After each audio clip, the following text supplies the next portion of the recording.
Hey gamers! Are you looking for information on the most essential systems for upgrading Pinocchio and Lies of P? I'm going to break down 4 for you today and then showcase a little bonus at the end to give you a taste of how all these systems can come together for a hell of a good time. Let's dive into it. A quick plug about this game. I just want to say that this was an absolute steal if you got this game as one of the free monthly PS Plus games in August 2025. I bought it earlier on a sale and have really enjoyed my experience playing this game so far. I'm not finished with it quite yet, but have about 30 hours in, so if you're debating whether to play it, I highly recommend that you do. The 4 essential upgrade systems are your core stats, P-Organ skills, weapons, and Legion arms. All these systems can be accessed in Hotel Kratz, which is the main hub or home base of the game. You also have limited access to some of these systems using the mobile checkpoints throughout the world known as Stargazers. These are similar to the bonfires that you would access in From Software's Souls games, or the Sites of Grace in Elden Ring. Via the Stargazer, you can level up your core stats. You can assemble weapons and switch your Legion arms, but you can't upgrade them. You unfortunately can't upgrade or access anything related to the P-Organ skills. Therefore, an important general tip is to make sure you're continually upgrading all these systems when you visit Hotel Kratz, so you're not underpowered when you go back out venturing in the world. If you're enjoying the video so far, or have learned something from this video, please give it a like and subscribe. Core stat upgrades are available from the start of the game, from any Stargazer and from Sophia on the first floor of Hotel Kratz near the hotel's Stargazer. Core stats consist of 6 different stats: Vitality, Vigor, Capacity, Motivity, Technique, and Advance, which cost Ergo, the game's currency, to upgrade. Ergo is also utilized for weapon and core stat upgrades and buying items from vendors, so you'll want to think twice about how to most effectively spend it. Vitality upgrades your HP, guard regain, and physical defense. Guard regain is a mechanic where after you block an enemy's attack, you'll take some damage, but you can recover a certain percentage of health back for a limited time by attacking the enemy. Vigor upgrades your stamina and defense. Capacity upgrades your Legion meter, total allowable weight, and defense. Your Legion meter allows you to use your Legion arm more often. Motivity increases your weapon's physical attack, Legion arm attack, and physical defense. Motivity should be upgraded when you're using slower, heavier weapons. Technique upgrades your weapon's physical attack, Legion arms attack, and physical defense. Technique should be upgraded when you're using light, quick weapons. Advance upgrades your Legion meter, weapon attack, Legion arm attack, and resistances. Elemental damage in this game are fire, acid, and electric blitz.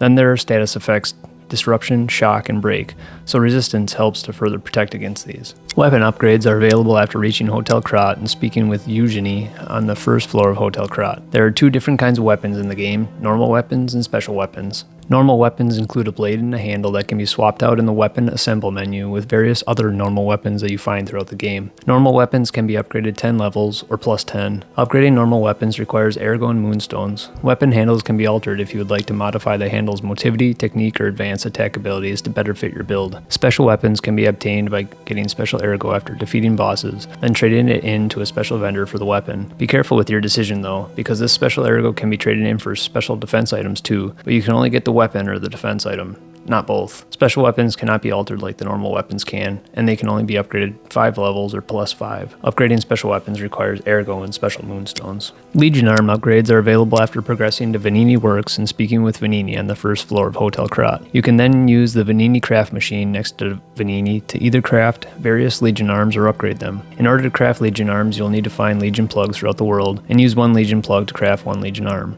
There are 3 levels of upgrades for Legion arms, which require Legion calibers to upgrade. Level 1 only needs 1 Legion caliber, level 2 needs 2, and so on.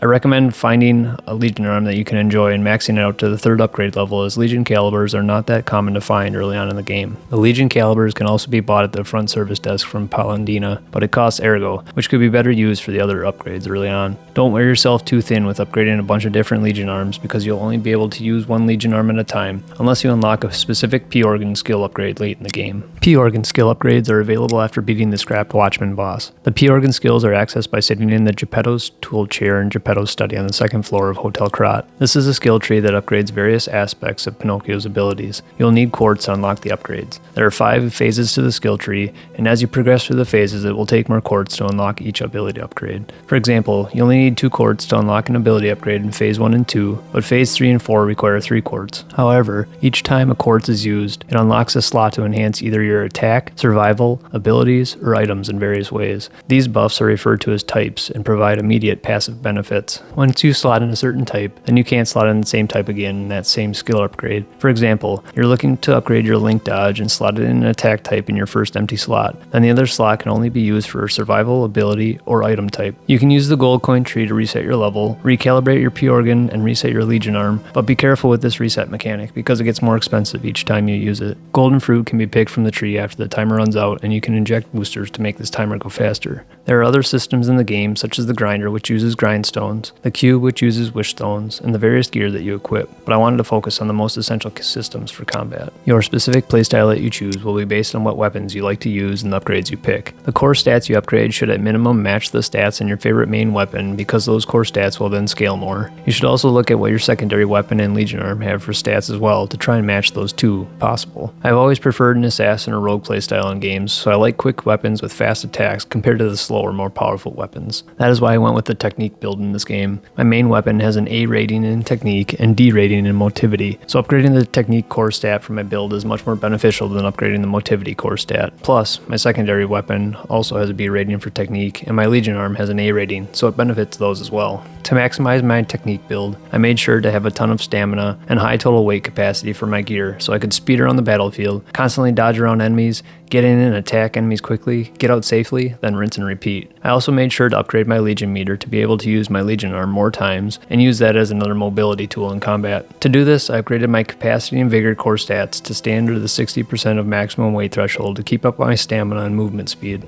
And now for the main course. Let's bring all these upgrade systems together to see how they interact to create a really fun build using the Etiquette Umbrella special weapon. Did you ever want to feel like Harry Hart, codename Galahad from the Kingsman movies? This is immediately what I thought of when I started using the Etiquette Umbrella weapon in Lies of P. This is a special weapon which is an umbrella with a blade on the end of it. There are a lot of different quick attack movesets for the Etiquette. One even has a built-in dodge mechanic. The two Fable Art attacks are single stab, where you gather your strength for a big forward piercing attack, and absolute counter attack, which perfectly blocks the enemy's attack temporarily. Then right after a successful guard, use Fable Arts to trigger a powerful counter attack. For basic enemies, they are dead before they even know what hit them, because you can pop open the umbrella with a running attack or strong attack to instantly disrupt them, leaving them open for follow-up attacks if they aren't already toast. You can dodge and get in quick lunge attacks or even strong attacks before large enemies and bosses even have a chance to react, quickly building up stagger against them, and once the stagger effect is full, you can launch the Etiquette's fatal attack, which drills the blade through their chest, doing significant damage. I pair the Etiquette with a fully upgraded puppet string legion arm grappling hook to fly around the battlefield, unleashing destruction to my foes.